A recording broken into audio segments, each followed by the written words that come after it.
On this episode of the Oklahoma Breakdown with Ikard and Lehman, presented by Riverwind Casino, we bring you the latest news from OU training camp, including some notes from OU's first scrimmage. Then Josh Pate joins us to share some of his boldest predictions heading into the 2022 college football season. And we finish up with our winners and losers of the weekend. Please download and subscribe to the podcast, rate it 5 stars, and write us a good review. Follow the show on Twitter, Instagram, Facebook, and YouTube. Just search Oklahoma Breakdown on any of those, and you'll find us. All right. Our man, Michael Hosty, will kick this thing off. It's time for the Oklahoma Breakdown. It's a beautiful Monday, August 15th, and you're listening to the Oklahoma Breakdown with Ikard and Lehman, presented by Riverwind Casino. Riverwind is Oklahoma City's premier casino experience, and there are so many reasons why Riverwind is consistently voted OKC's #1 casino, but it all starts with their amazing variety of gaming thrills and excitement. Riverwind's beautiful award-winning environment plays host to more than 2,800 of the latest electronic games with a huge selection of table games, including blackjack, blackjack match, roulette, and Teddy's favorite, craps. No matter what your game, Riverwind has it in spades and hearts. And to learn more about the gaming promotions and entertainment options in the month of August, visit riverwind.com. Riverwind Casino, simply the best. Now, we're recording this Sunday night. Please leave us a 5-star review and a nice comment. How we doing, Mr. Lehman? Fantastic. Cannot complain. Everything is good. Weekend was good. We're getting close, man. We're getting really close. We're getting really close. And we've got our man Josh Pate on this episode. We've been holding on to this interview. We've been making the people wait, and now they will get to experience the brilliance of one of the fastest rising stars in all of college football media. It's gonna be good, man. He does a really, really good job. He does, but like you said, it's close. And when you start getting close to the season, scrimmages start happening. So let's get into the OU stuff, man. OU had their first scrimmage of training camp on Saturday. Brent Venables apparently lost his mind and allowed former players to come along with their family members to come and watch the team scrimmage. Ted, you were there. I would have been there if I wasn't out of town. What is going on? Is this legal? Can this happen? I don't know. It's wild. I think players' families were there too. It was good. It was cool. It was great. They were out there. They actually started the scrimmage actually started about 11 o'clock. So they were right there on the game field. They took a lot of snaps. You know, they were going pretty good. They got out there, got warmed up, did a quick little individual period, and then they were getting it on. So, you know, I've been out there twice now, and you know, even in the first full pad practice on Thursday, plenty of live action, bringing them all the way to the ground, and it's refreshing to see that. They've been super, super physical this camp.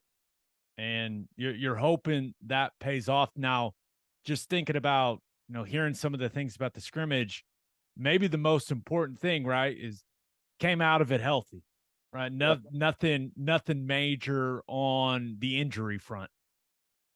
Yeah.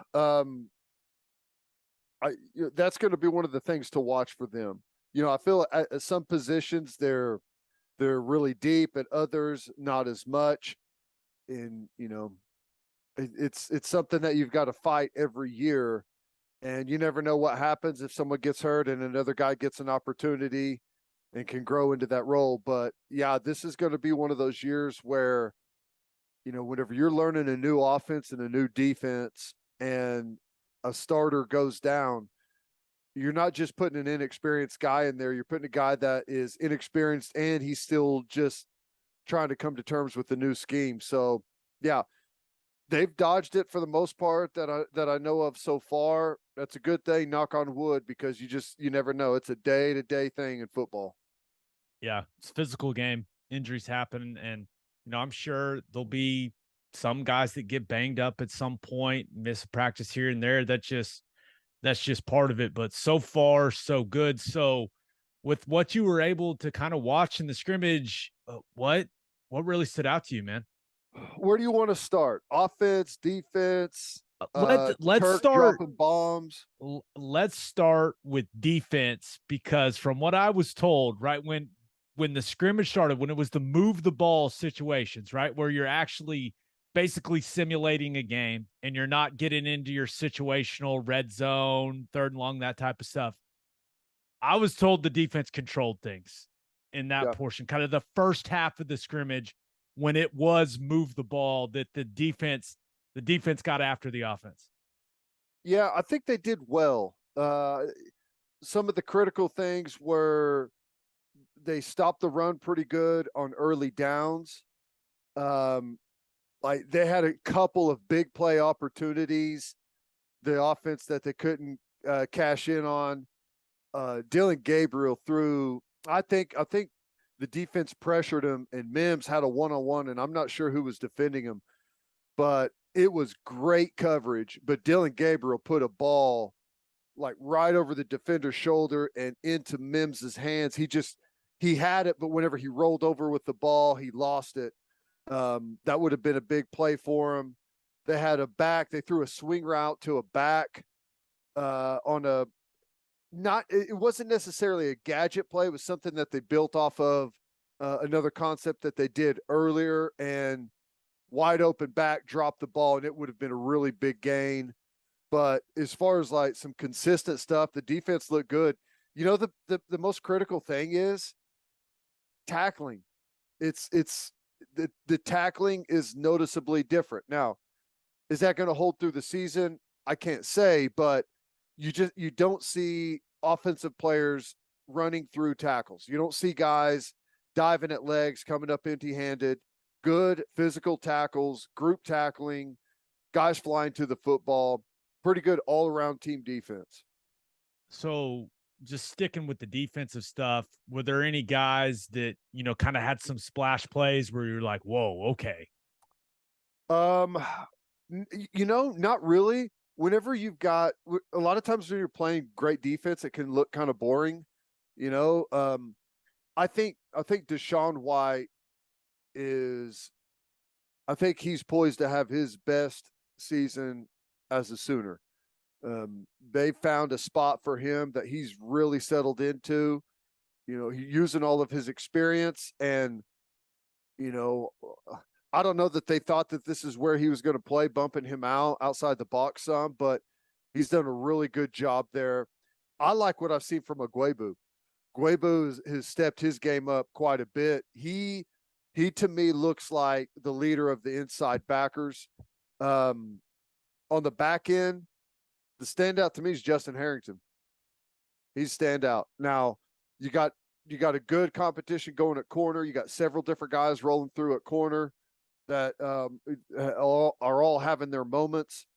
On the back end, Bowman, Key Lawrence, but Justin Harrington's the guy that just keeps popping off to me. I mean, just a big, tall, athletic freak running around out there, and they've got some really good, cool spots that they've put him in defensively.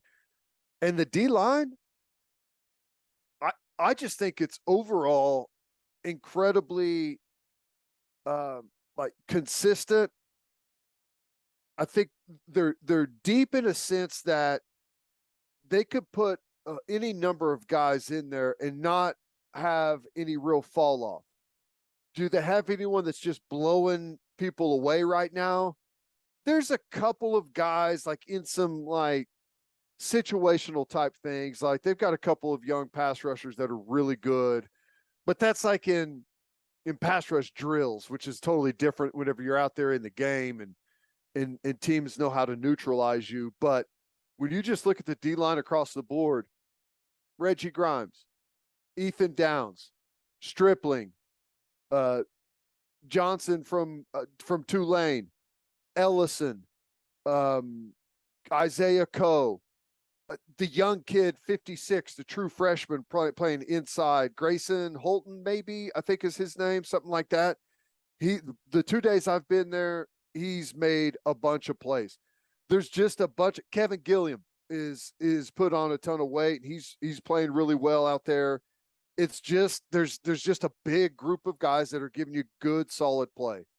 Yeah, and one of the names that you didn't just say there, Jalen Redmond, banged up again, right? So Yep. it doesn't sound like it's anything too serious, and he'll be back on the practice field pretty soon. But you sound encouraged about the defense, man. I am. I think that there's going to be stretches where this defense looks really good, and I think there could be stretches where maybe they're frustrating because, and it's still early in camp. I don't know when the halfway point is or whatever, but it's still a learning curve. And what Venables does on defense is incredibly demanding. It's demanding on everyone out there. And there's a lot of really nuanced alignments, adjustments, like where you need to be whenever the ball's snapped, and they're working their way through that. But I think the biggest thing is tackling. Like that's what I'm most impressed with, is that this group is tackling way better. And it doesn't seem that it shouldn't be that shocking. They tackled more than I've ever seen them in the spring. They're tackling more than I've ever seen them right now in training camp. What does that produce? Better tacklers. And you're so far right now, from what I've seen, it's showing up. Yeah, and that is tackling is kind of the whole thing on defense. So if you're a great tackling, if you're a great tackling team, you're going to play great defense. Okay, so with what you've been able to see, what's kind of stood out to you offensively? Young wideouts. The Anderson kid, Jaden Gibson, Gavin Freeman. Those three guys are really, really good. Really, really good. Jaden Gibson with that 6'5" and that long reach, and incredibly athletic, runs good for a young kid, runs really good, sharp, crisp routes. He's going to be a problem. Same thing with Anderson. He's going to be a problem. And then you just, between those guys and Mims, Drake Stoops, Farouk, they're deep at wide receiver, man. Weiss. Yeah.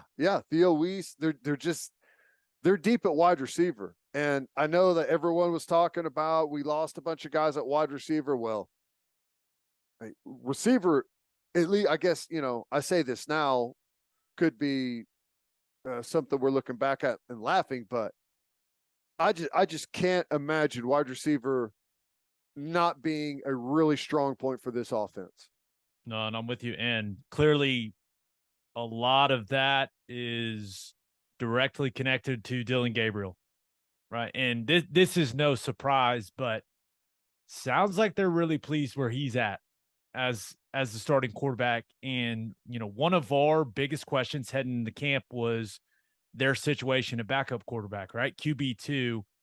And it seems like they're feeling much better about that after some of the things they've seen from Bevel and Booty so far in camp. And clearly, Dylan Gabriel's got to stay healthy if this football team wants to be the best version it can be. But I do think if one of those guys got thrown in a, let's just call it like a spot start situation, they can operate the offense, and they feel good about those guys doing that. Yeah. It's hard because a lot of times it's hard to even pay attention to who's playing quarterback whenever you're watching other things. You're such a linebacker, man. From what I've seen, it seems like Bevel's been the guy that I've seen produce the most outside of Gabriel. Don't take that for anything. It's just kind of what I have noticed. The other thing is he is huge. He's gigantic out there. It looks weird whenever he's running around at quarterback. Dude is massive. Who has put the tight end at quarterback? He's, and the blue jersey probably makes it look worse. And they've got the rib protectors on.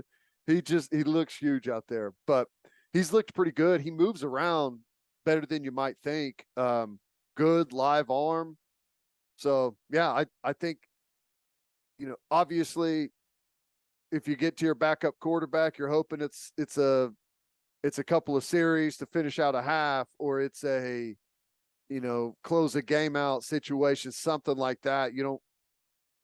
Clearly to go to a guy like that to finish a season is never what you want. But I think that they've come a long way there as they've got into camp and could really, it's never the same in spring and it's never the same in summer whenever you're working with the coaching staff and walking through. And once you get out there and start really pressing these guys under pressure situations, that's whenever you find out a lot more. And let me tell you something, these practices, it is a pressure cooker for everyone involved. Equipment guys, coaches, coordinators, everyone is under the gun of Brent Venables. It's fun to watch. It's fun to watch. It's not fun for those guys, I'm sure. It's fun to watch from a distance. You don't want to right. get too close because then he'll start yelling at you. I found that out in the spring. But okay, one of the other things, we're all hoping is that this offensive line comes together, right? And while it may have not gone perfectly for them early in the scrimmage against the defense, there are some really positive thoughts coming out of training camp up to this point when it comes to the offensive line. So with what you've been able to see, how are the big boys looking up front? They look really, really good. Really, really good. When I went to the first practice on Thursday, I, just kind of making the rounds, talking to some of the coaches and stuff, and pretty much everyone said the same thing. The offensive line is the strength of the team, which, that's what you want. That's what Makes you me want. want to cry. And they're deep. They're deep. They feel like they've got 8 or even 10 guys that they really like. Savion Byrd it sounds like he is the attitude of the group and just, wrecking people on the inside. They really like how the young tackles have performed.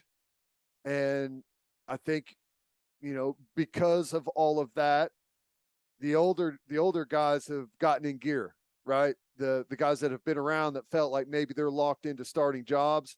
I don't think that's so clear anymore. And you're starting to get some really good competition out there. And that's made the whole group really level up their play. And they're performing really good. I think the scheme and the system is something that they've really settled into nicely. Yeah, and you just from some of the things I've been told, Anton Harrison just playing much better. Now, they're still trying to get him to play with kind of that dog mentality all the time, right?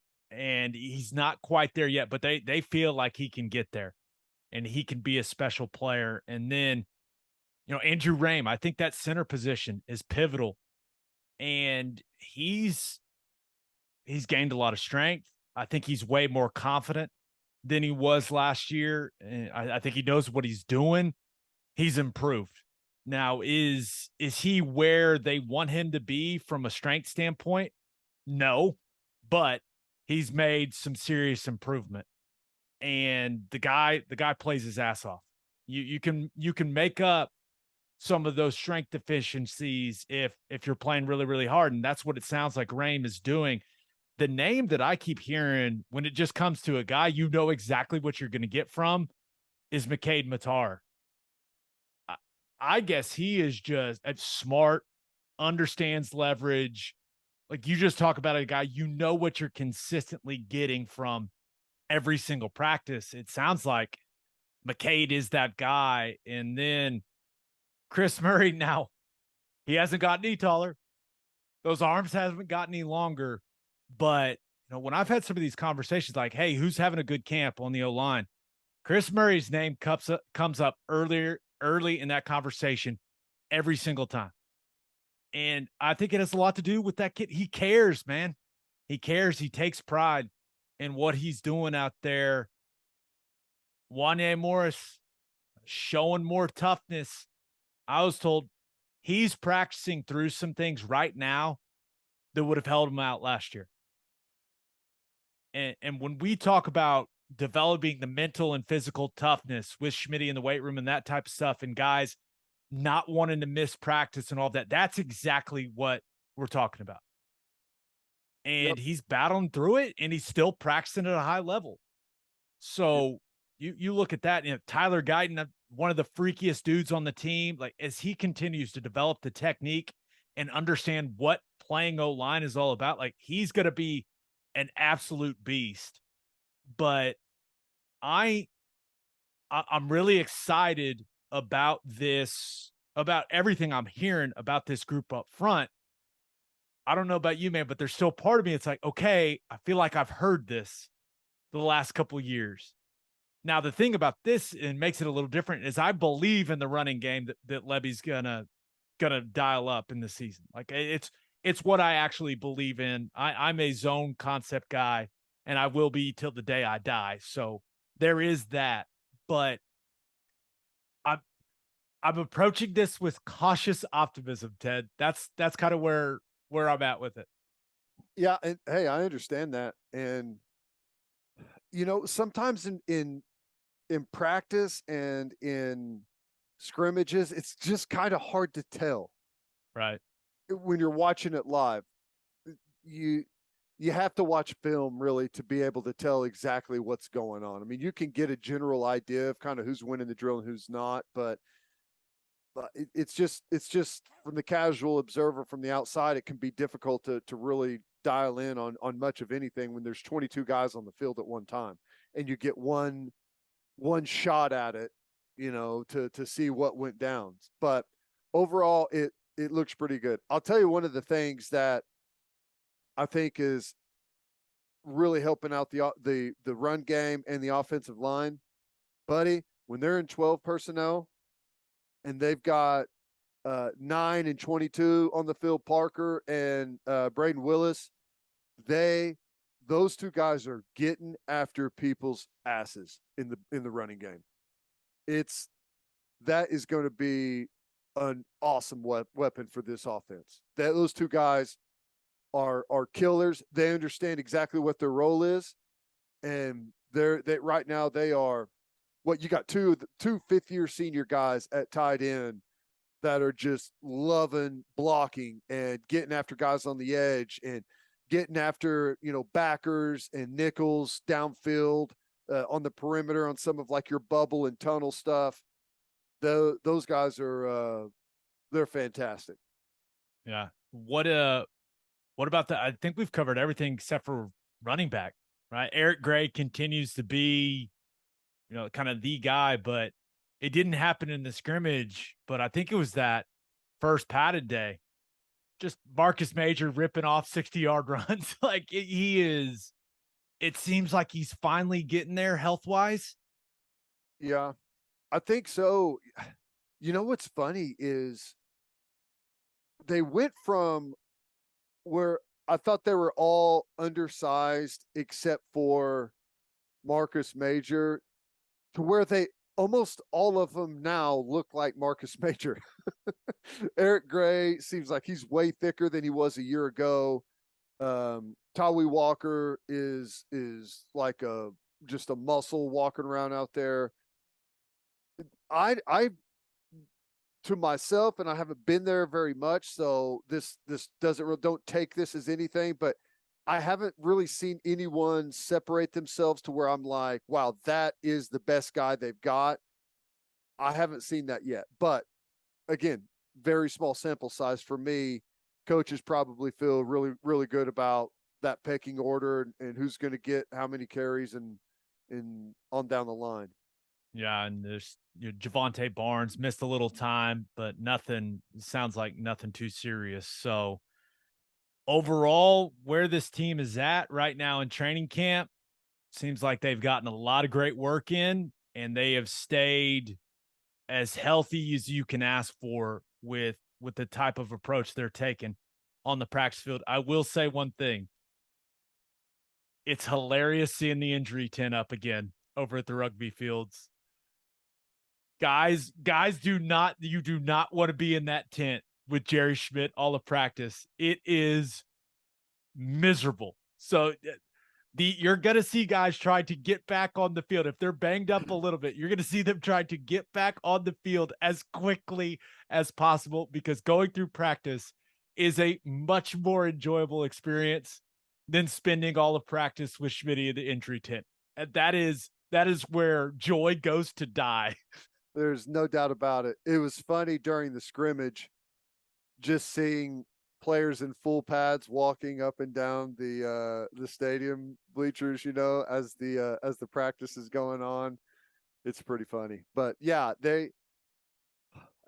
I think everything up to this point going pretty well. Obviously the coaches would tell you that they're not anywhere close to where they need to be, and there's a bunch of critical mistakes that are happening, and I'm sure that all of that is true, but I think all in all, been a pretty good, positive camp so far. Yeah. All right, let's get to call your shot.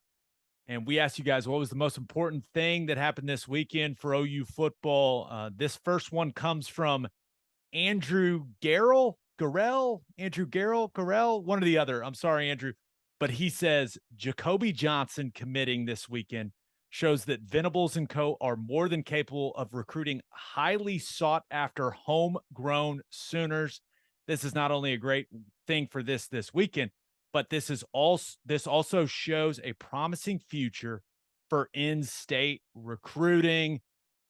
The pride of Mustang, Jacoby Johnson, a guy that is ranked the 87th overall player in the 24/7 Sports Composite. And I think ESPN's got him as like their number 43 overall player. He's staying home. He is committed to Oklahoma over Alabama and Michigan.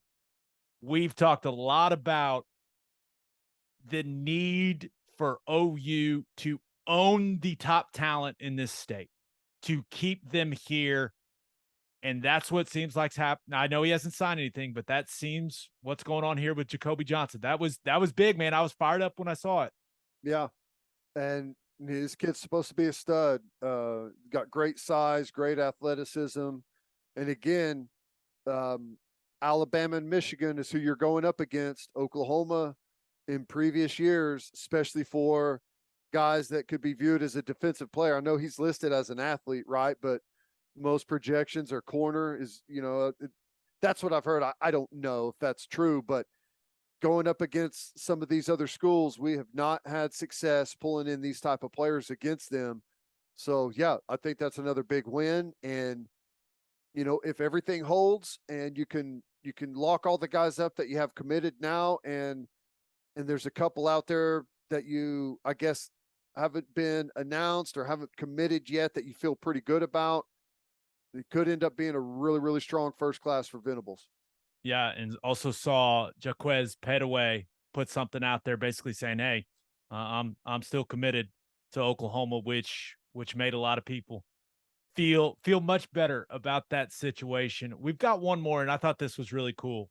It came from @Bad12Attitude on Twitter, who said Jacoby Johnson committing was great, but the photo session the players did at practice was life-changing for those special needs kids involved. Awesome stuff, and makes me proud to be an alumni. That's what it's all about, man. Stuff with the Special Olympics kids, the special spectators, man. It's one of the cooler things that OU football has done for a long, long time, and it always brings me joy seeing those videos and those pictures when they're able to make it out of practice. So yeah, that brought a big smile to my face, man. Yeah, it was great. I was there for that, and it was great because I saw Venables go from a 10-minute chew out session on the team with everyone involved, players, coaches, everyone. No person was spared. They broke that huddle instantly. He's big smile on his face, going over there and shaking hands, and all the players were really engaged with it. That's really cool. It's really cool. Hard work, whenever you're out on the field, but as soon as it's over, back to, developing relationships, being a part of the community. Awesome stuff. Yeah. All right. Birthday shout outs. Welcome to the world, Cole Forrest Stanley. How about that? Happy 9th birthday to, oh my gosh, Jaxie Romines? Yeah, that seems right. Jaxie Romines. Jaxie right? Romines. Okay. Rominas Romines. It's got to be either one of those. Yeah. Happy birthday, Jaxie. Happy 9th birthday to Aubrey Michelle Wilson. Happy 9th birthday to Samantha Calfee. Happy upcoming 16th birthday to Alexis Mackenzie Wilson. Happy 19th birthday to Jacob Porter Harrison. Happy 24th birthday to Matthew Jennings. Happy 29th birthday to Josh James. Happy 29th birthday to Joshua Schmidt. Happy 30th birthday to Kate Brandon.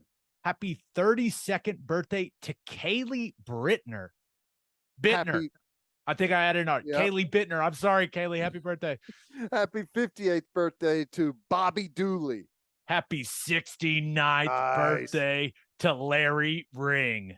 Happy 17th anniversary to Luke and Kate Neighbors. Happy 39th anniversary to Michelle and Jonathan.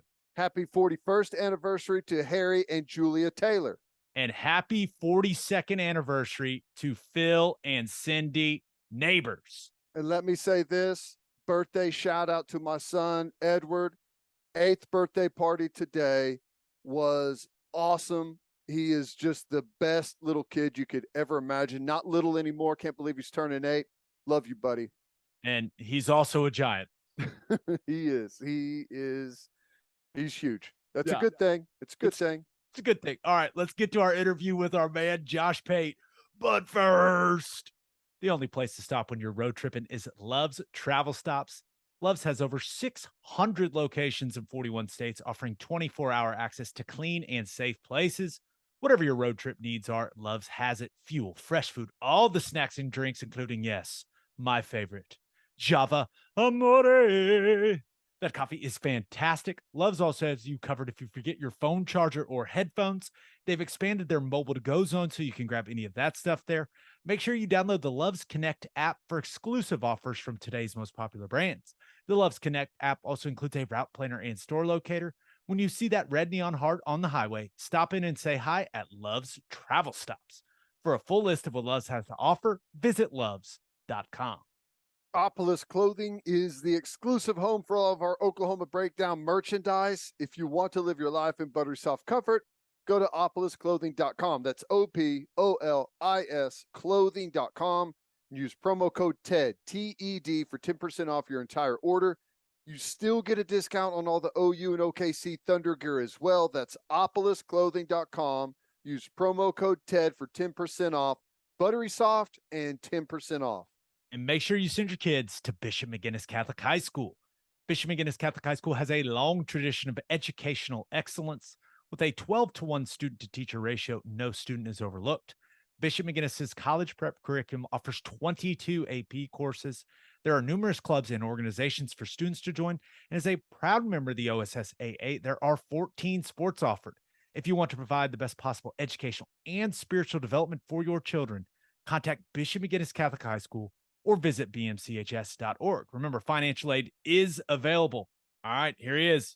Here's Josh Pate. It is our pleasure to be joined by the host of The Late Kick with Josh Pate. He is the fastest rising star in all of college football media.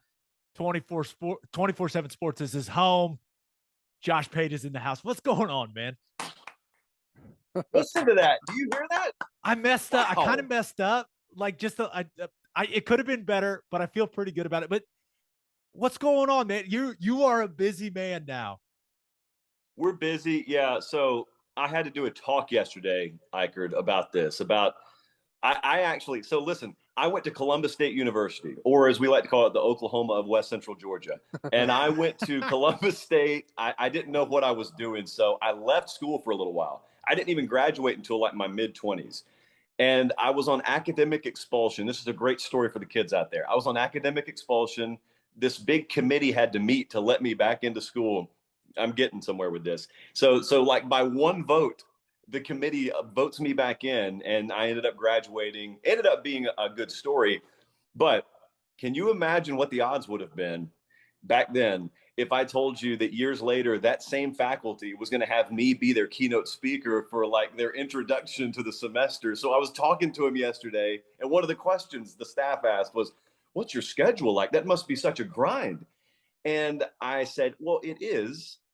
I don't have a scheduled off day until Thanksgiving. And then the next one's December 23rd. However, as you know, it's not really work if all you're doing is talking about the stuff that you would be doing for fun anyway."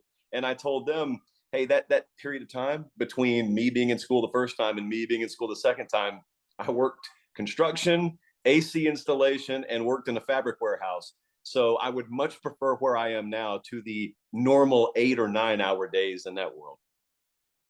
Well, I would ask you an air conditioning question, make sure I've got my units serviced and ready to go, but your specialty now is college football, man. And it's been cool. I feel like there's been almost a fairly recent big evolution in the way that it's covered.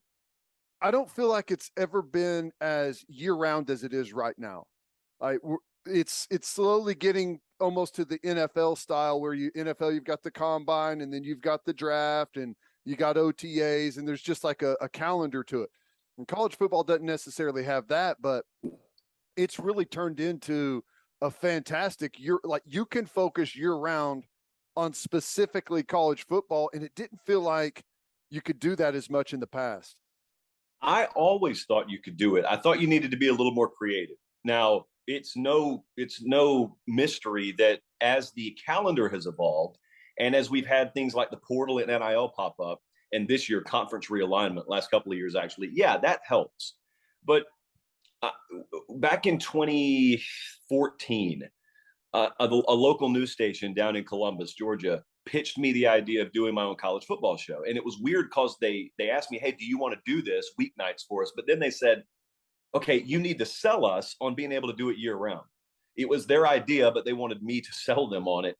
And I told them how recruiting actually works, how spring ball actually works, how the college football calendar could be leveraged. But Teddy, what you're talking about there and what happened about 6 or 7 years ago is anybody like me, for example, who did not have the classical media upbringing. I didn't have a degree from Northwestern or Syracuse. I didn't play the game like some of you guys did, for example, or coach the game.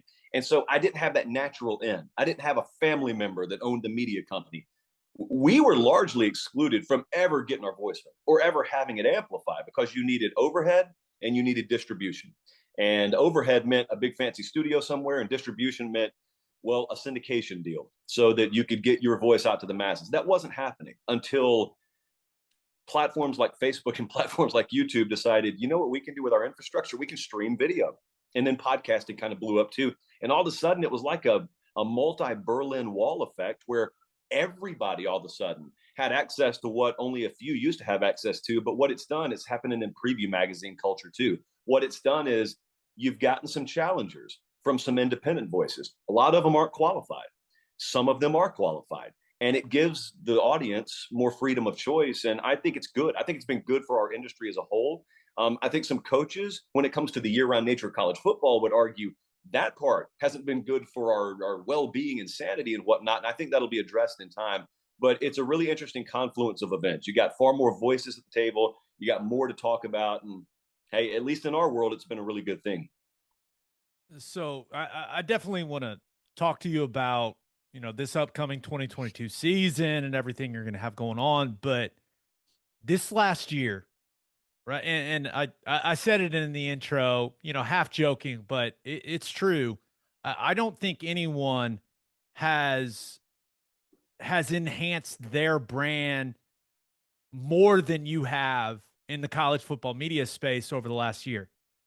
So what has the last year been like for you? Like what has this ride been like for you? I know it's not slowing down anytime soon. You guys got big plans, but it just has to be different, man, right? Because and it's not like you were completely unknown, but just the amount of people that are consuming your content over the last year, like it's taken off, man. What's it been like? Oh, it's been a really, really fun ride. It's been validating, but when I watch the best coaches out there, when I listen to the best leaders out there, before I ever touched a microphone, okay, so this is years back, one of the things I started to realize when they would speak is they would always say we when they were talking about success. And they would say I when they were talking about failure. And I realized that. Now, I didn't fully get it yet, but I realized it. And now today, when I am part of a successful product, I totally get it because I know who's behind the scenes. Like I know how many people had to sign off to even give me the opportunity to have the platform. I work for CBS. I'm not independent anymore. And yet they give me all the resources, but they don't get in the way. I mean, last night, I kid you not, last night's show was the first time I ever had to even speak to anyone in HR or PR. And that's because we were talking about the TV deal, and there's a lot of red tape around that right now. Otherwise, no one has ever stepped in and so much as suggested me talk about anything. So that's been a godsend. But it's also, here was the deal, Gabe. 2 years ago, when we entered COVID, it was one of the worst times a lot of us have ever experienced. Some of us lost family members. But if you just zoom it into sports and you take out all the other real world stuff, our industry evolved greatly. A lot of stuff changed in our space. It would be ignorant to suggest otherwise. And what happened, you don't have to take a political side on this to acknowledge it. A lot of folks out there in the college football public changed their opinion and changed their desires of who they wanted to listen to because of the avenues that some people went down. I made a conscious effort not to ever let you know what I thought about that stuff, and still do today. And it sounds so commonsensical, but we saw such a shift in our traffic 2 years ago, and we've seen it kind of scale since then, just because we stuck to what we promised you we're going to stick to. A lot of folks claim they're going to stick to something, they don't stick to it. We've just stuck to it, and we got a loyal audience, and it grows by the tens of thousands every month. It's good stuff. It's impressive, and it's fun to watch people have success in this industry. Let's talk some football. We got a big season coming up. There's a lot that's kind of teetering on the brink, right? We've got some conference realignment stuff that's going to happen here in the future. We've got network deals happening. We got, maybe we don't know what the college football playoff is going to look like, but for now, this season, at least this season is locked in how we've known college football here for a little while. Who's some of your favorite teams going into the year? I'm scared that I'm talking myself into Michigan. I'm really scared that's happening. And I remember last year watching them towards the end of the year. I was up there for the Ohio State-Michigan game. I was at their playoff game against Georgia. Those were two different tales. But I remember watching and then thinking, I wonder if this is duplicable. I wonder if this is finally a model that Harbaugh has found where it's not so much do I know the names, because he'll just carry it over. But then all that stuff in the January, February timeframe happened, and it looks like he's gone and he's not gone. And I just think it's going to end up not mattering this year. I really think they've got a good team. It's one of the most secret good offenses in America. They don't throw the ball 50 times a game, so they don't get as much national recognition. They won't have a Heisman contender on that roster, but O-line checks out. They got two quarterbacks they think they can win with. They're probably in as good a situation at that position as they've been in a long time. This Michigan wide receiver stable does not look like a Michigan wide receiver stable. They got two dependable tight ends, both about 6'4", 245 or 250. They're big, they're physical, and everyone, I think, from what I've heard nationally, just assumes they've got to fall off. And I don't know that they have to fall off. I know why Ohio State's the overwhelming favorite in that conference, but here's the beautiful part of that. They've got to play them. That's the way that Big Ten schedule works. They got to play them every year. So Michigan's one. It's easy to talk about Bama. It's easy to talk about Ohio State. I really wonder about Georgia. I grew up in Georgia, and I always said, whenever that team ends up winning a title, whenever that is, there will be such a hangover around the program and in that state that there's no way they win any more than 10 games the next year. But what's interesting is the way this past few months has played out and the way that roster is played out or shaken out is I don't know that they're going to be victim of some of the same complacency issues that you would worry about. Because number one, no one's talked about Georgia. We've had so much other stuff to talk about. No one's had time to really heap the incredible amounts of praise on their shoulders you would normally expect. And number two, they lost all the defensive stars. And when I say stars, I mean guys you know. So they've got some unproven guys on defense that have to earn their stripes, so to speak. And here's the really unique part. When is the last time you saw a national champion return a quarterback and the quarterback not be on any preseason watch list of any kind? And so I think that even losing Burton at wide receiver, Georgia's got some of the best receiver talent they've had in quite a while.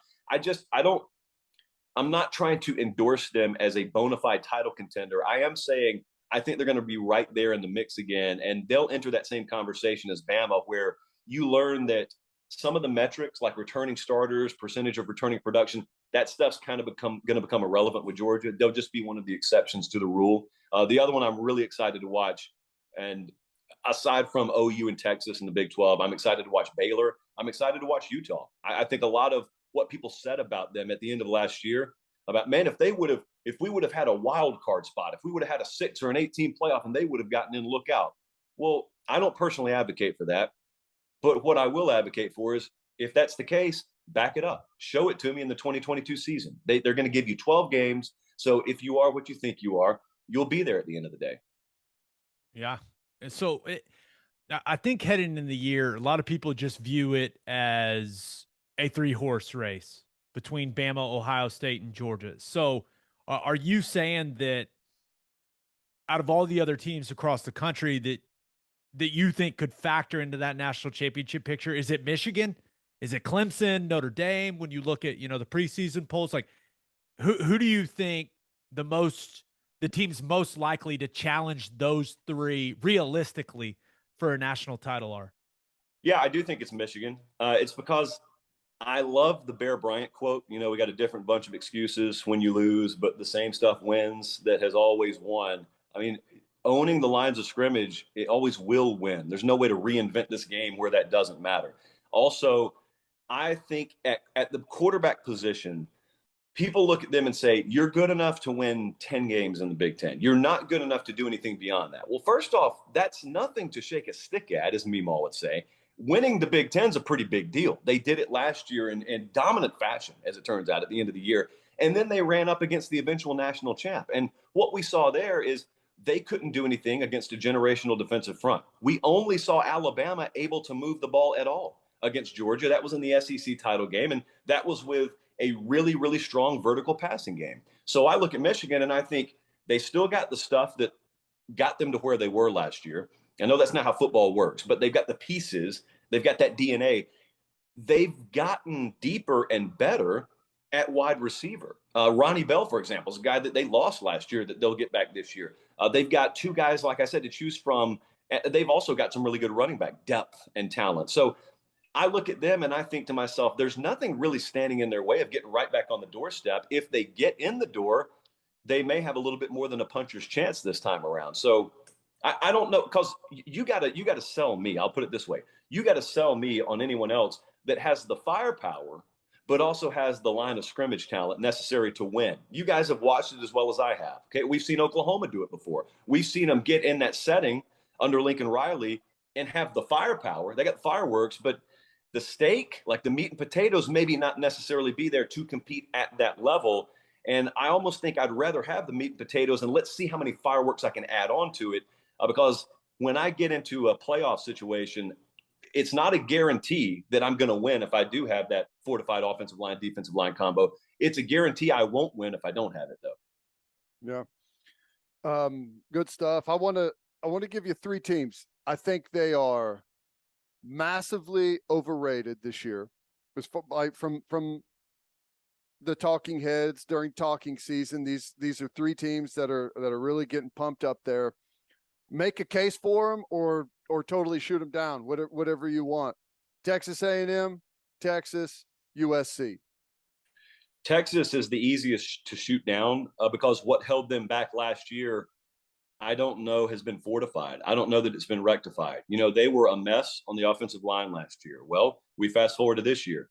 They could not even get through spring because they didn't have enough healthy bodies on the offensive line to conduct spring practices. They didn't have a spring game because in part they couldn't even construct a two deep on the offensive line. I'm reading practice reports, getting some intel out of Austin.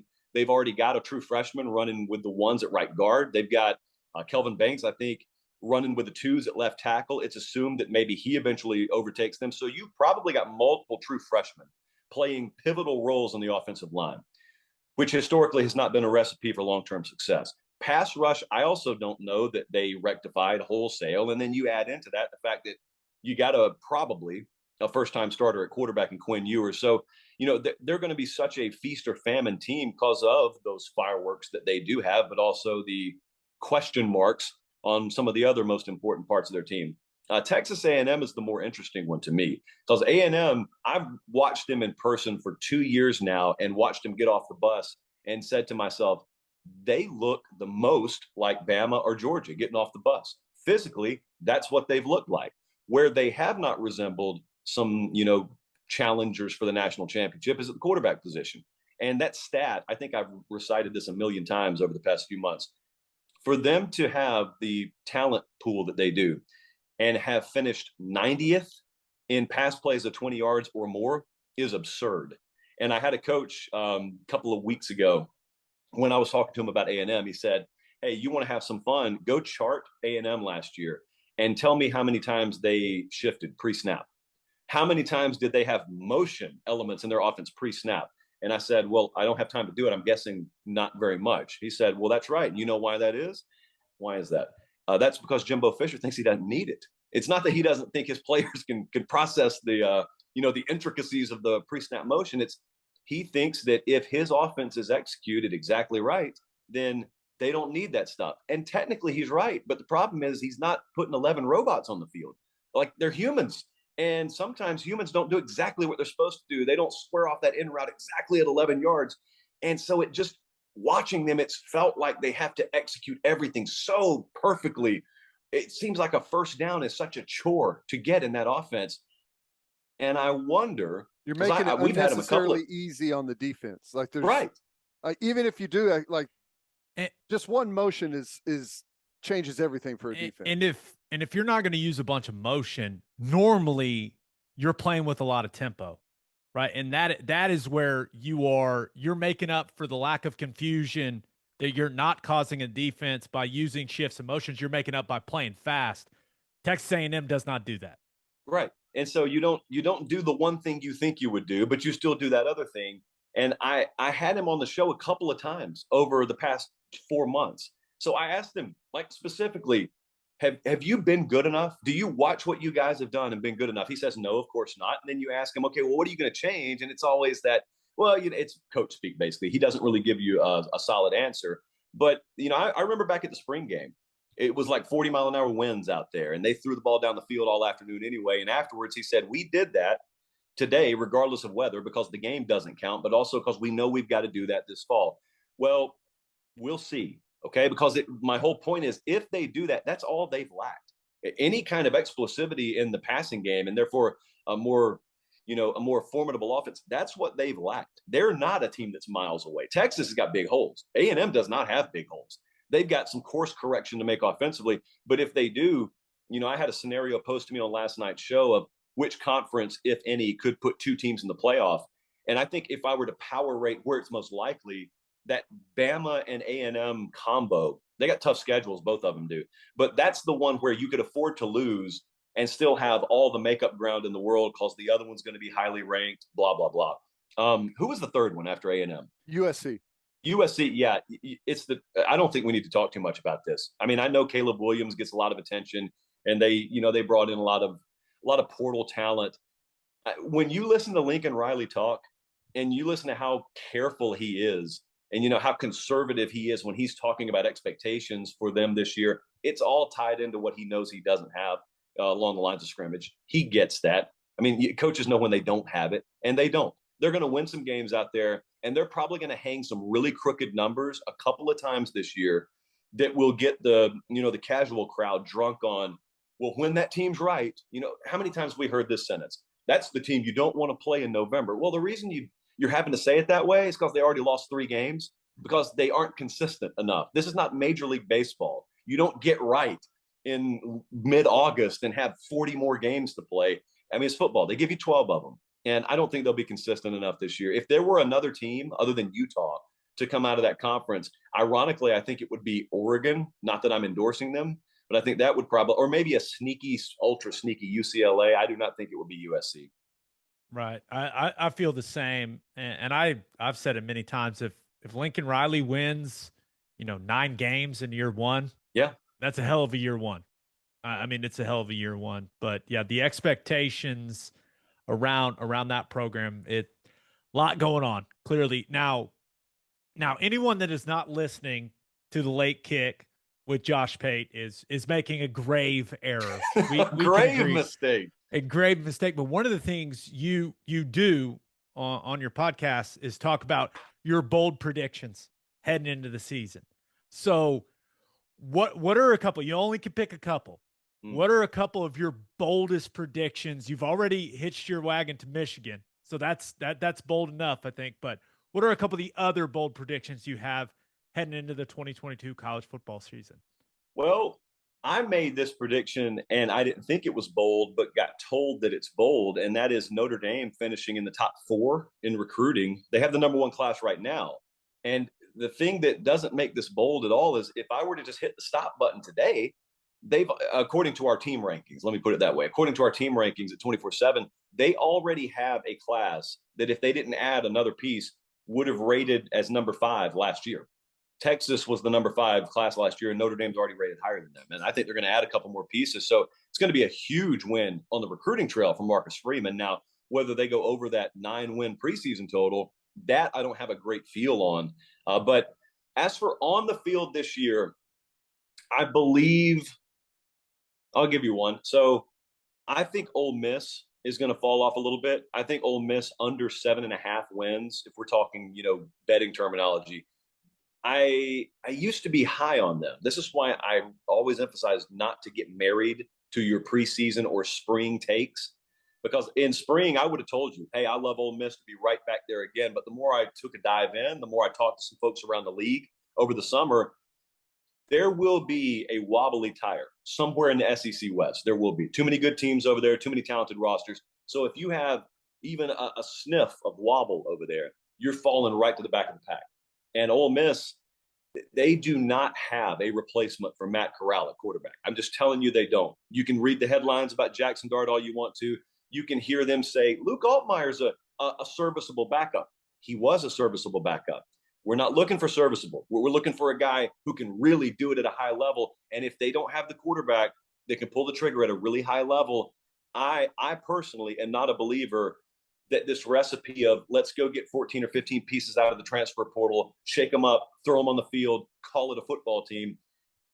It may work out. And God bless them if it does. I don't think that is a recipe to just hang around in that 9 or 10 win range again this year. So I'm a little bit lower on Ole Miss. And how bold is it? You guys got to tell me this. How bold is it to think that Baylor's going to win the Big 12? Is that pretty bold? No. No, I think with what they've got back along the line of scrimmage, right? The offensive line and defensive line are intact. And, with just seeing them push Oklahoma around, especially in the second half of that game in person, that I think they're going to be very physical along the line of scrimmage. And this is something Teddy and I have talked a lot about, the fact that Dave Aranda did what he did with Gary Bohannon's situation. I think it tells us, it sends the message to us at least, that Blake Shapen's going to be pretty damn good. Yeah. So they got playmakers to replace on both sides of the ball, but you feel good about them at the line of scrimmage and at the quarterback position. And Dave Aranda's a hell of a football coach. There's a lot to like about Baylor, man. And I'll just add this real quickly. I don't think it's not necessarily bold. I don't think that it's going to happen, and that's because of Oklahoma. I think everyone is massively undervaluing Oklahoma. I think this is kind of bold, but I mean, people will take it as bold. I don't. I think Oklahoma will be better or at least as good at every single position group than they were last year. I say that's bold. Quarterback. That's bolder than anything I've said. Well, it's really not, though, whenever you just kind of like you break it down and look at it, like specifically quarterback. I say they'll be better at quarterback than they were last year. I'm not saying that Dylan Gabriel is going to be a better quarterback in the future than Caleb Williams will be. I'm saying that what he does this year will not just be better than what Caleb Williams did last year, it will far exceed what Caleb Williams did last year. I mean, there's a lot kind of gets lost in what Caleb Williams' real year was like last year. He was a true freshman playing quarterback in the Big 12 conference. There were some moments that he was fantastic where you're like, oh my gosh, look at the talent, look at the ability. There's also a lot of mistakes. So I think it'll just be more consistent at the quarterback position. Kind of, Josh, they'll kind of know what they're getting, if that makes sense. No, that does make sense. I get that totally. So my counter, I don't have a counter with Oklahoma. Like, I'm high on Oklahoma, so I'm not anti-Sooner or anything. But when I look at Baylor, if I'm trying to pick who's going to win the Big 12, you know how there are always these times when we've seen the season play out and we're sitting there in December, so we have all our answers. You know how sometimes you look back and you say to yourself, I should have known when this happened. I should have known when that happened. What you just talked about, Ikard, that whole deal with the quarterback situation in the spring, that feels like such a telltale sign that I don't want to be the guy in December saying, I should have known when Dave Aranda could have chosen to keep his quarterback that he rode all the way to the Big 12 championship last year. And he chose to not only make the switch, but do it early enough where he showed his quarterback the ability to hit the exit door. I should have known he had himself a sneaky good squad. I should have known when they returned all those pieces on the defensive line that was their hallmark last year, including that plug in the middle. I should have known. And I don't want to be saying that about myself. Also, what else was magical about that day last year where they beat Oklahoma? Two things. First, that's the day I met you in person, Ikard. And I thank God every day. Yeah, baby. That's the first time I saw those biceps in person. Let's go. I'm turning my video off. And the second thing that happened that day was after the game, right before Aranda's presser. This is why the quarterback thing's so significant with me. We were with Aranda, and he's crying, and he's talking about his quarterback. And it just illustrates to me, when you fast forward a few months, how difficult that decision must have been, but also how much it personifies that whole team over player mindset that you have to have as a coach. That had to be some restless nights in the Dave Aranda household of knowing that kid did what he did for us, and yet I'm still about to tell him, you're second best, and we got to make a decision here. But they did it, and I think it's going to pay dividends for him this fall. I think that at the very least, I think everyone can admit that that's a team that's in every game. And at that point, you got like 5 teams in the Big 12. That thing could go either way. So if I have that if I don't have an Alabama out in the Big 12, for example, I like my chances with a team with the kind of dynamic that Baylor has. Yeah. And the one thing about Baylor, and I tell people this all the time, I believe in the systems, right? Jeff Grimes and what he does offensively, it's my favorite system in all of college football. But I'm a wide zone guy. Inside out, both sides of the ball. I'm a wide zone guy, and then clearly the creativity that Dave Aranda and Roberts bring to the defensive side of things. We're like, I believe in what they do offensively and defensively, and I believe in the culture of the program. So that also factors into me. I think Baylor's going to play for the Big 12 title. I think they're going to play Oklahoma for it, but I don't understand anyone that's looking at Baylor going, no, they're not going to be any good. I can't get on board with that. It's people who worship stats. It's people who see that, what is it, 126th in returning production. And right. I have thought for a long time, returning starters is one of the more overrated stats we have in our game. Now, if you want to talk about returning production, I'll give that a little bit more credence. But at what point do you get your hands dirty and get in the weeds a little bit and understand not all models are the same, not all systems are the same, not all philosophies are the same? And you just mentioned offense and defense with Aranda. You know, they made holistic changes year 1 to year 2 under him. And they made like game management, tactical type changes in philosophy. And he's talked about it since then, but there were some times in his first year there, dude, I don't know how many times they punted in opponent territory. And all of a sudden, he said, "What we're doing is not good enough, dude. We actually want to win." He learned that he could go for it on 4th and short, Josh. Yeah, it is allowed. It is allowed. I'll tell you what I think is really interesting about Baylor. Like, I think it's great. You're talking about a lot of people are stat driven. You were at the Oklahoma Baylor game. All right. What was the final? 27-14? I believe so. 27 down in the 4th. Well, if you see the highlights of that game, or you look at the box score of that game, other than they ran the ball like 45 times for like 285 on us, but if you're there witnessing, you know that was an absolute ass kicking. Like, Baylor they are tough as hell. They are physical as hell. And that stuff doesn't show up in the stat sheet. And I think there's a couple of teams in the Big 12 that play that way now. So, like, just whenever you look at the conference, do you have any other teams that you feel like are maybe flying under the radar a little bit and may have a shot if a couple of things happen for them, or to some other teams that could maybe be there in the end and who knows, try and win a Big 12? Yeah. So the reason I don't want to say Kansas State is because everyone else in the entire country and some people internationally at this point are on Kansas State. So they've gotten enough love. Guilty. It's not that I'm against them. I'm just saying, think man. We started that. And is this now where it originated? I'm off the board. Now I'm like, there's too much Kansas State hype. There's too many questions about Adrian Martinez. I don't know what you're going to get from the wide receiver position. You've got some new pieces offensively. There's too much Kansas State love, Pate. I'm out. Buy the rumor, sell the news. I like it, Gabe. That's smart. I get so worried. It's when you think you've said something smart and then a bunch of really average people start echoing it. That's when you question, am I smart? Are they just getting lucky? Or am I thinking on their line of thought all of a sudden? So I get scared about that. You know, I took a lot of flack because I got on the Iowa State train last year. And listen, I cannot say no to the Hulk Hogan color scheme. And I could not say no to just the idea of that. I love what their program represents too. I love the same things about Baylor that I love about Iowa State. And I just wanted to see them break through. So it was my heart a little bit. You know, everyone's discounting them again this year. And it's because they lose Brock Purdy, I think, and Breece Hall. Like, those are the reasons why they're being discounted. Those are valid reasons. But when I look at a team that underachieved mightily, I don't so much care about which pieces you lose, especially if I believe in your culture and your identity. So there are a lot of the hallmarks of that program that are still there too.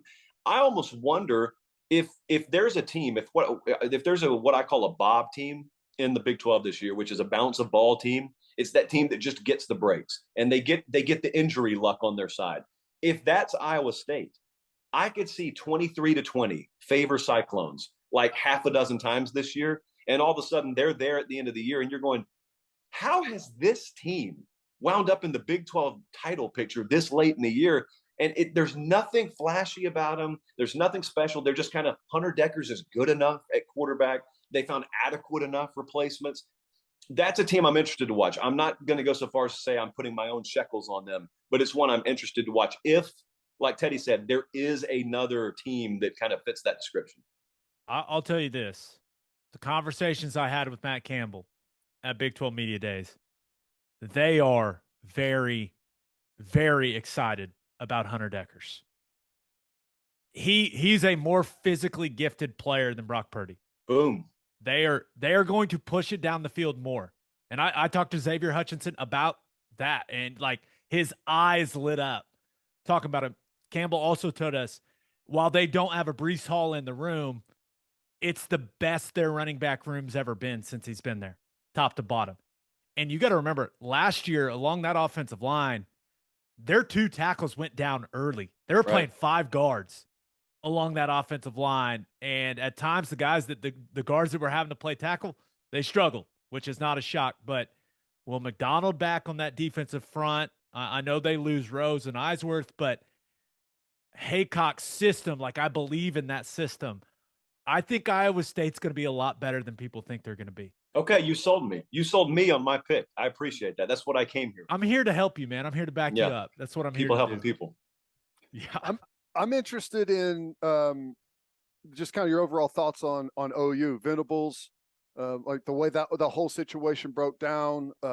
what you expect for year one, why you're high on them, why maybe some of the reasons that are holding you back from even being higher, just kind of some overall thoughts. Yeah. So I have a weird way of thinking about this. And it's because I don't do it as much as I used to, but I used to be so gambling centric in the way that I thought in preseason. In the regular season, it's just football every week. But if you're trying to project, I've never thought there's a ton of skill in us going win, loss, because we don't know how health and depth is going to work out. We don't know any of that. Weather, we don't know anything. So what I chose to do for a long time is I used to say, okay, well, let me just try and simulate the season 100 times. What's the most likely outcome? And unfortunately, when you're doing that, you have to factor in the possibility of injury. And Oklahoma is disproportionately exposed at quarterback, which a lot of teams are. It's college football. You don't have a 5 deep of really good quarterbacks, but Oklahoma's a little bit disproportionately exposed there. So you cross every finger you have, that doesn't matter. If you could guarantee me a season where we have health, game 1 through 12 at quarterback, then it becomes a little bit different. And then all of a sudden, like if you're trying to sell me Oklahoma Big 12 champ, they're up there as either the favorite or the co-favorite for a reason.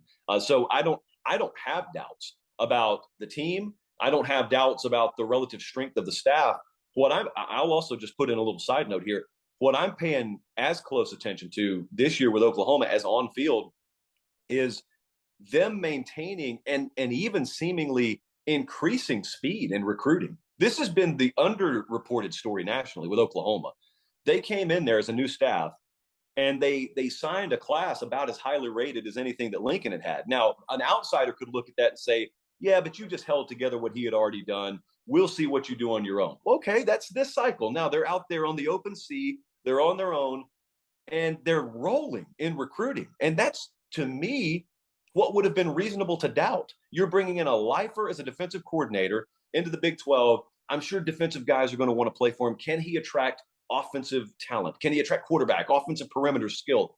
Dude, look at their class. Ink is not dry on paper yet or anything, but if those guys are sticking with Oklahoma and I get a 9 or a 10-win season on the field this year, you push it all in. You go all in on Oklahoma from this point moving forward. So I don't have doubts about them.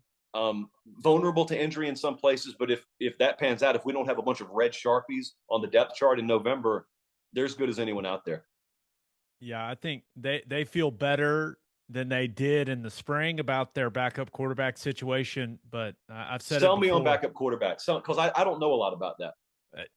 You're gonna love this. There's really 2 options now. There's a freshman, but they're trying to bring him along, kind of slowly. Highly recruited kid named Nick Evers.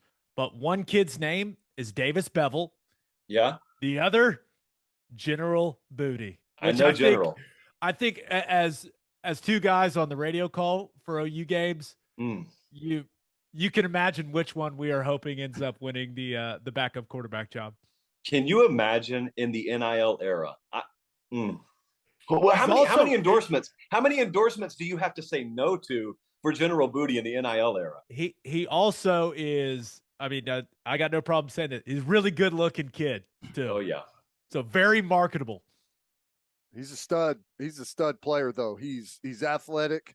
He's a kid that really flew under the radar. He played at, I think, 4 different high schools. But he's got the pedigree, comes from a really athletic family that, what was his uncle played in the NFL, went to junior college, and it was through the COVID kind of recruiting period. So whenever he was moving high schools, coaches couldn't go out and see him at different places. So he's stud. They really like him. So let me ask this question.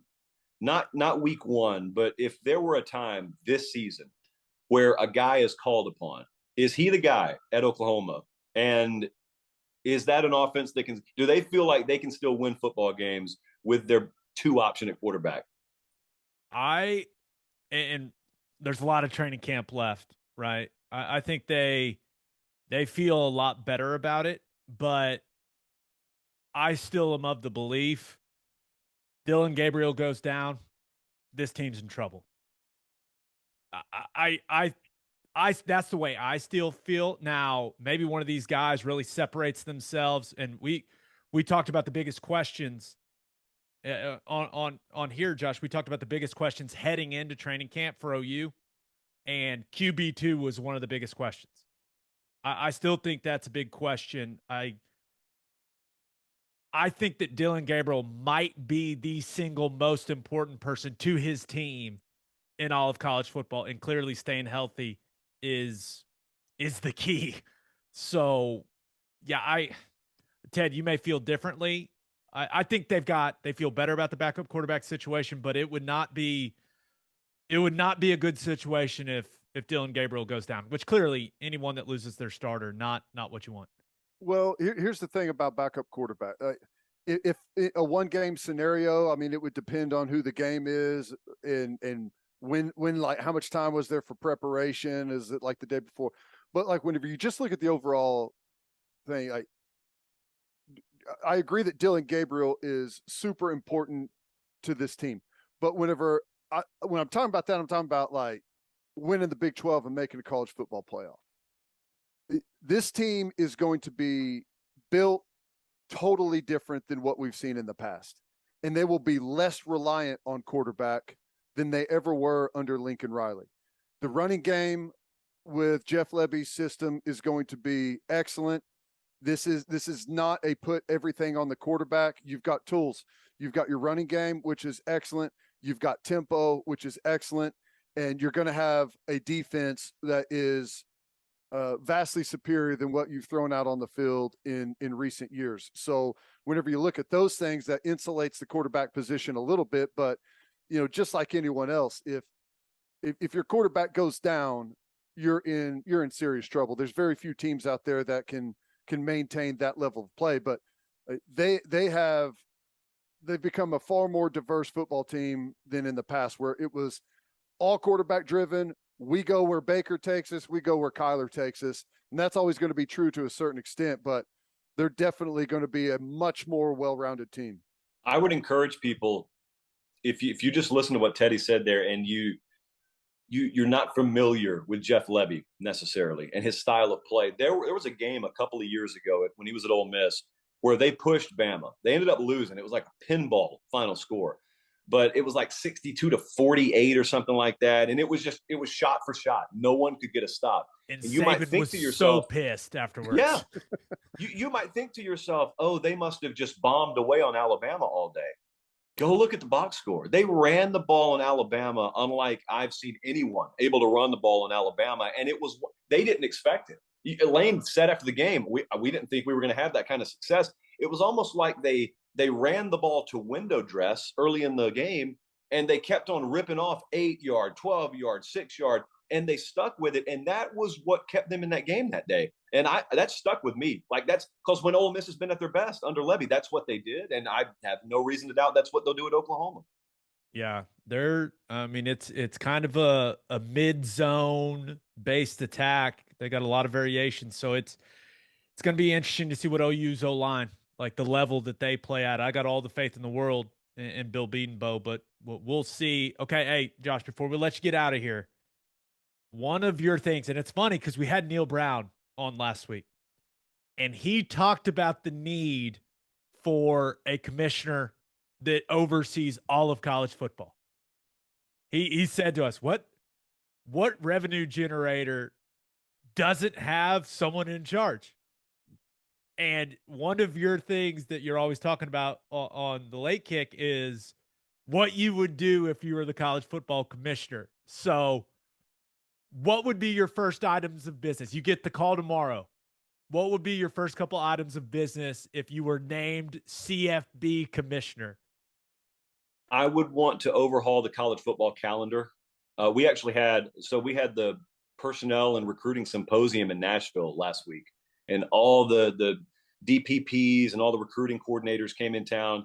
It was a closed session, but I was allowed to be a part of it. There were some really good ideas thrown around in there, and that's what I'm saying. Yeah, that's what I'm saying. And so with the calendar, I would absolutely put windows in for transfer portal. I would do something that the NFL does. See, I'm against the professionalization of college football. I love this sport to death. I do not want it to emulate the NFL. That doesn't mean there aren't certain things that the NFL does better than you that you couldn't adopt. And one of the things they do, Teddy, we were talking about it 20, 30 minutes ago, understanding how to construct a calendar is pivotal. We're in the entertainment business. Make no mistake about it. This is the entertainment business. And if college football would take what they already have and just reshuffle it around, they'd get so much more juice out of the squeeze.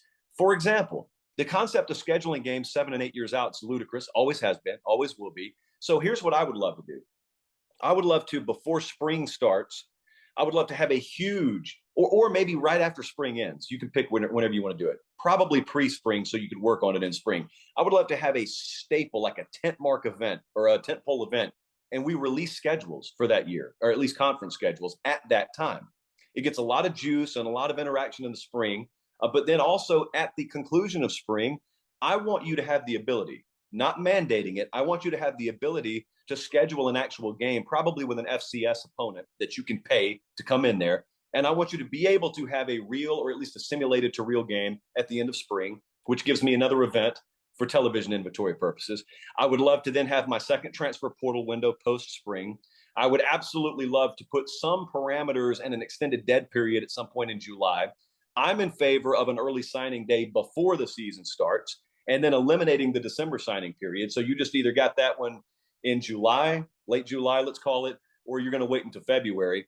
I am wholeheartedly a proponent, the more I listen to it, talked about last week, of an offer database where there is no such thing anymore as a committable and a non-committable offer. If I'm offering Gabe Ikard, then it's going in a database.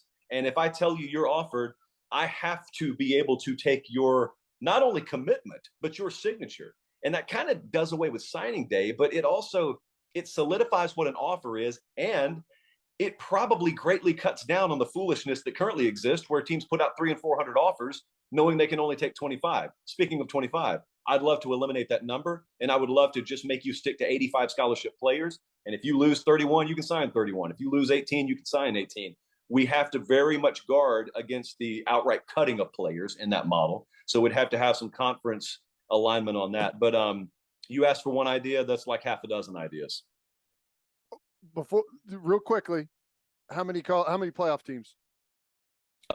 If I had my way, 2. Yeah. Realistically, I understand where we're going. So I guess if I have to expand, I'd go to 6. That's not realistic. So if they do expand, I hope it stops at 8. But I'm not in favor of auto bids at all. That's my thing. I don't like auto bids. If I take 8 Big Ten teams, so be it. I don't like auto bids at all. But I never get into too deep an argument about it because I just don't care about the playoff enough to argue about it. I love the regular season. And then anything that comes afterwards just comes afterwards. But like those 12 Saturdays, I guess that's my playoff. That's what I love the most.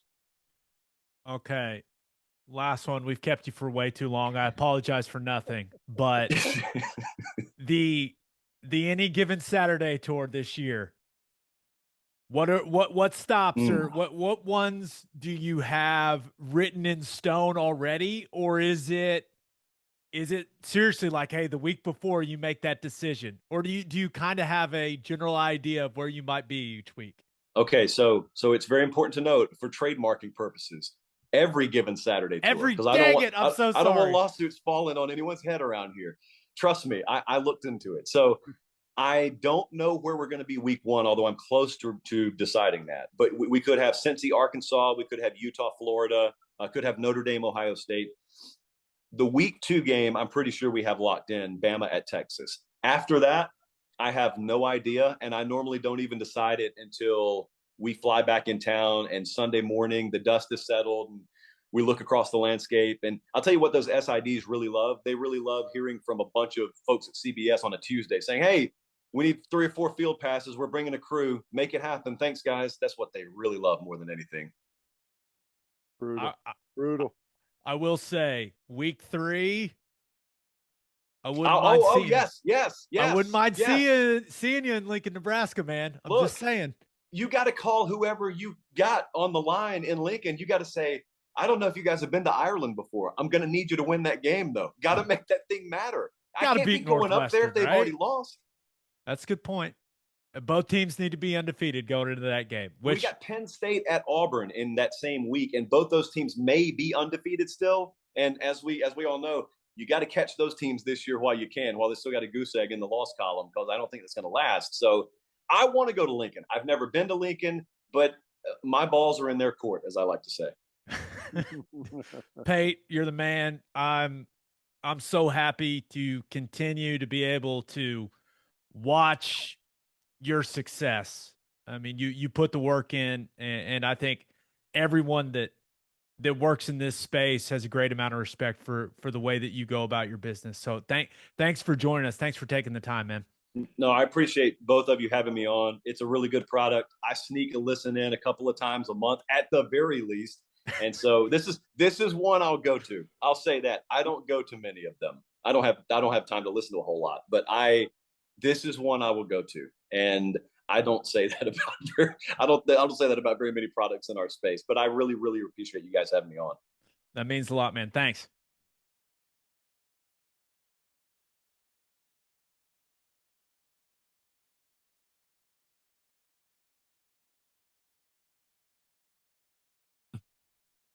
I really like that guy. He's stud. He's stud, doing really good things, man, on the rocket ship up. He's doing really good things. And I like the way he goes about his business. And he's nice and he's fun and he works hard. I don't know. I really like that guy. Yeah, there's no gimmick there, right? It's kind of what you see is what you get. Very well done. And I'll be honest, I just respect a man that can get his biceps to be that big. I can't do it. I try my best. I can't do it, but he can, and I respect it. Well, there you go. Hey, you know what? That's just part of his repertoire right now is the biceps. There you go. All right, let's finish up with our winners and losers of the weekend. But first, it's time to get back out on the golf course, people. And there's nothing better to drink on the course than the #1 seltzer in golf, Clubby Seltzers. Clubby Seltzers is an Oklahoma company that is already winning national awards because their product is delicious. It tastes exactly like a club special, but it's a seltzer. They're not just for the golf course either. They're perfect to drink by the pool, after mowing the lawn, whatever. If you haven't tried Clubby Seltzers yet, go grab some. You won't regret it. The variety pack is out. To find a place near you that has Clubbies, visit clubbyseltzers.com. And attention business owners, you need Insurica in your life. Insurica is one of the country's largest insurance brokers with 30 offices throughout Oklahoma, Texas, and the Southwest. Insurica is able to customize programs by accessing the latest information from many insurance carriers. They compare and contrast coverage, offerings, and pricing in order to design a cost-effective, comprehensive program to meet your business's specific needs.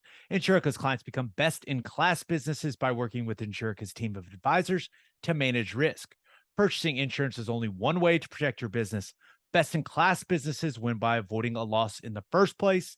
If your business partners with Insurica, you'll save huge amounts of money and take back control of your total cost of risk. I'm an Insurica client, and you should be too. If your business wants to be best in class, connect with Insurica at Insurica.com. That's INSURICA.com. Are you looking to buy or sell a house in the OKC metro area? Use the Ronaldo Cloud Group. Stacia Ronaldo and Maddie Cloud are with Sage Sotheby's International Realty. They believe in prompt communication, an honest relationship, and luxury service. And that's exactly what they gave Gabe. They sold a house for Gabe. They found a house for Gabe's brother.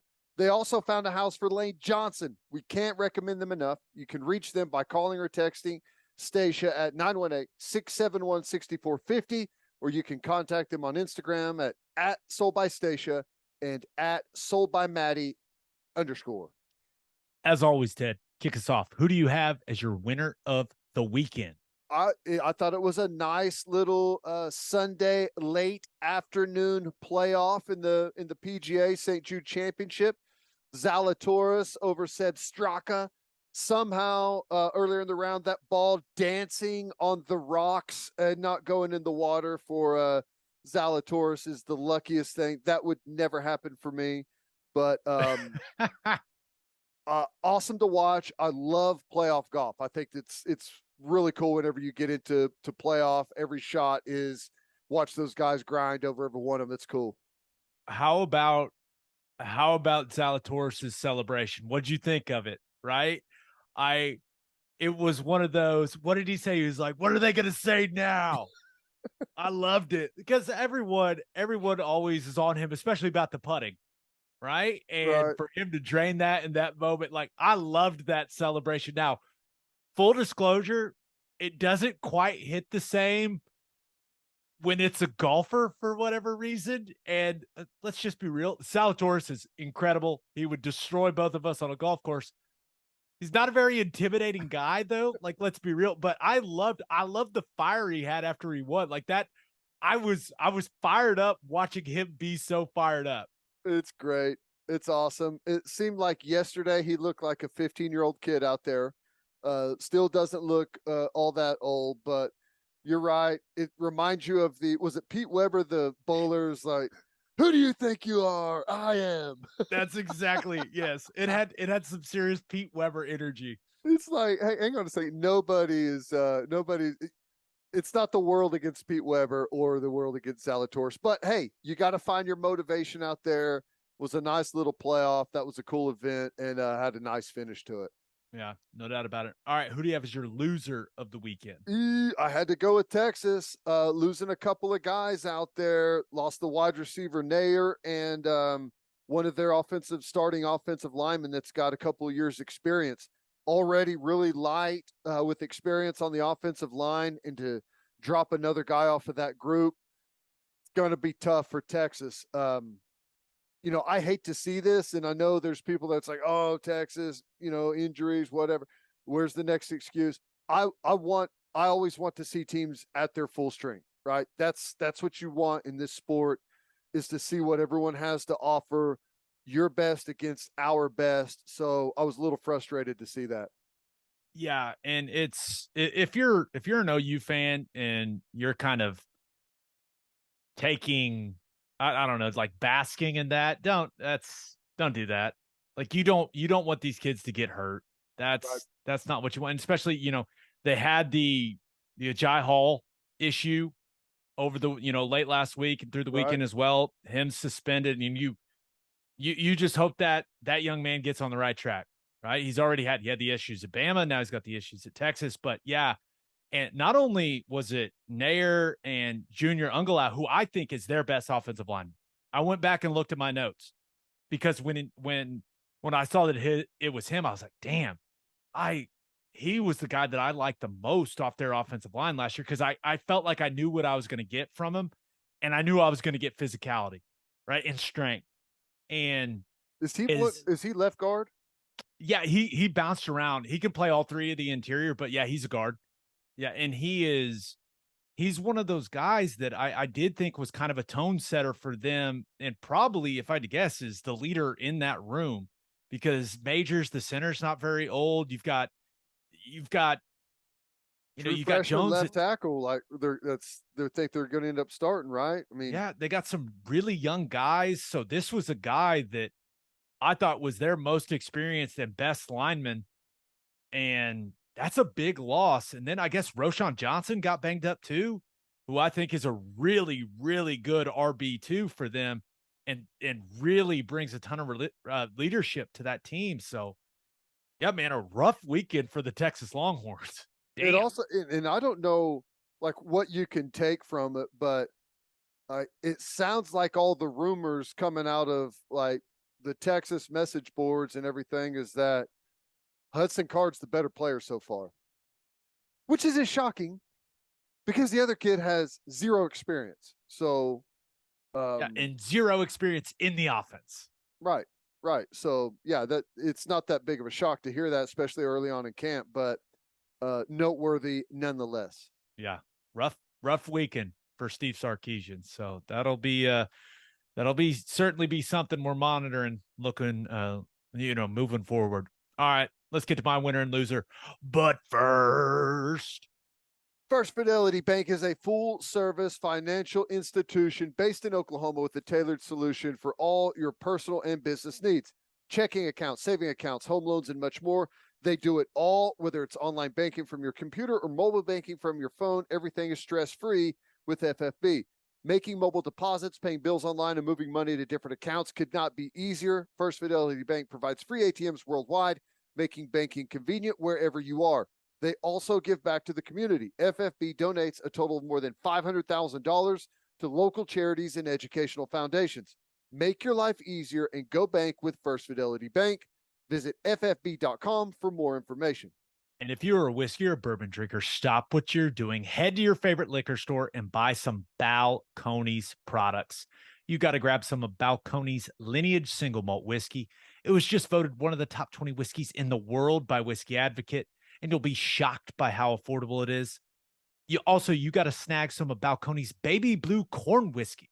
It's made from blue corn. That's the fancy corn. And that is why it has won more than 25 awards. Last but certainly not least, you got to buy some of Balcones Pot Still Bourbon. Its big flavors make it the perfect bourbon to drink year round. Remember in 2012, Balcones Single Malt won the best in class competition, beating brands like Johnny Walker and Macallan. This stuff is the real deal, people. If you love great whiskey and bourbon at a great price, then Balcones products are the only way to go. The whiskey may be made in Texas, but the owners, they're from Oklahoma. To find a liquor store that has it, visit balconesdistilling.com. All right, for my winner of the weekend, thought about going with sports gamblers. Ted, do you see what Greg Sankey said about March Madness? I did. It's fascinating. Hadn't he said previously that he was wanted to get rid of the automatic bids or something? Oh, I think he basically wants more teams from the Power Five making it. Right. So his comments have been interpreted basically him saying, hey, let's expand the field and let's make more TV money. And if there are more games, there are more games to gamble on for sports gamblers. Right. And people tend to love gambling on March Madness. So that was something that caught a lot of people's attention over the weekend. Yeah. I'm for it. Expand it. I've got no problem with that. I think one of the things that they should do, though, my only beef with the March Madness is I think it lasts too long, and you have this huge groundswell of people watching the first weekend, and then it all steadily fades after that. I think they should pack it into a more confined time to keep all the fans engaged in it. But that's just me. So you and Greg Sankey differ. He wants to have 96 teams in and play way more games, and I assume it would stretch out a little longer. Spring Madness, no more March Madness. It happens all spring. Yeah, the final the championship game's already played in April. So, right. But my winner of the weekend, Mark Stoops, man, standing up for his program. I loved it. So if you missed it, John Calipari, the basketball coach at Kentucky, he was quoted in an article by The Athletic saying, quote, "This is a basketball school. No disrespect to our football team. I hope they win 10 games and go to bowls, but this is a basketball school." Well, even though Cal said no offense, Mark Stoops was offended, Ted, and he let him know about it. And I really had no problem with it. I mean, fires back on Twitter and said, quote, "Basketball school? I thought we compete in the SEC. Hashtag 4 straight postseason wins," which, by the way, is that's one hell of a hashtag for Mark Stoops to just throw out there. That's pretty good. But there's some drama between Kentucky's football coach and Kentucky's basketball coach. We don't see this every day, man. No. I don't know where this is coming from. It seems strange. And Calipari said something recently too that I thought was weird. He put a tweet out there about who were they going to play, Gonzaga or something, and he was complaining about how small their arena was and didn't want to play them. I don't know. There's been some weird stuff coming from Calipari recently. That seems like a weird way. Yeah, the whole try thing. And get something. Yeah, the whole thing is the football program got greenlit for some big time upgrades, and Calipari he wants a new practice facility, and I don't know why he thought belittling the football program was the way to get that, but it's kind of the approach he took, and Mark Stoops was not having it, man. And Mark Stoops didn't apologize. He addressed the media on Saturday. about it, and he was kind of like, hey, I stay in my lane, but I'm defending my players and defending the work we put in. And I love this quote he had. Don't demean or distract from the hard work and the dedication and the commitment that people have done to get to this point. I don't need to apologize for that, and I won't. That's right. Yep, that's right. And, college basketball is great and all. And Kentucky's had a really nice run of it. They've done some really good things, but the football program puts food on the table, whether you want to believe that or not, even at Kentucky. I was trying to think of, okay, what are legitimate like basketball schools? And there are a couple that are still in the Big East, like where they don't have FBS football, right? Like Villanova. Right. But when you talk about the Power Five, every school is a football school, even Kansas.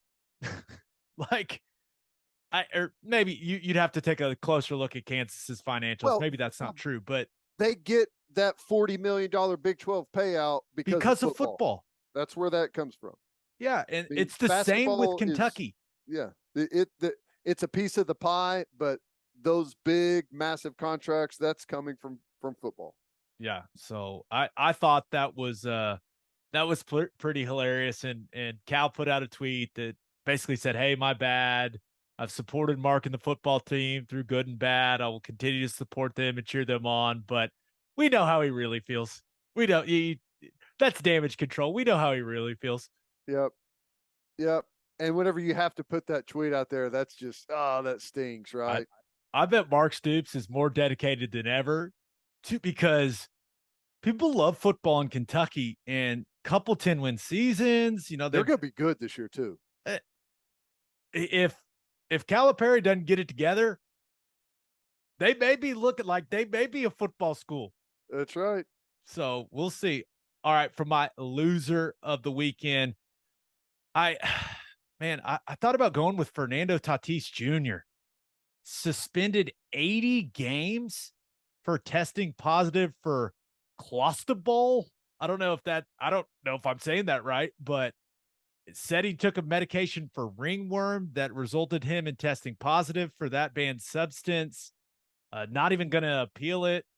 His Padre teammates were pretty critical of him. It was just seems like a disaster of a situation. Yeah, there's some interesting quotes coming out of that. I guess the idea around there is he needs to grow up and needs to really quickly. Yeah. And they're giving him what?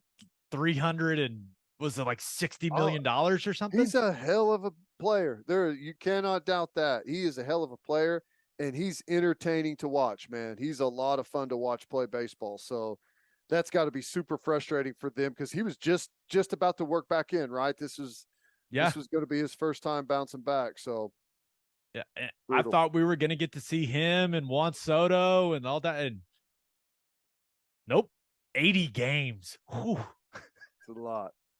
That's for ringworm medication. Really? Come on. I mean, I'm not gonna believe that, but I mean, it is what it is.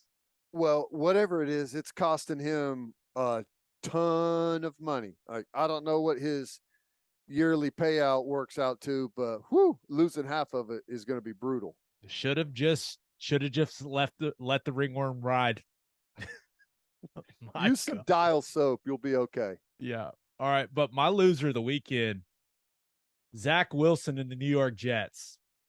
When you think about a worst case scenario going into a preseason game, it is your quarterback outrunning in the open field and then crumbling as he changes directions with a non-contact knee injury. Now, luckily, it sounds like he's just going to have to get scoped, maybe out 2 to 4 weeks. It's just a meniscus, right? With the injury that he suffered against the Eagles.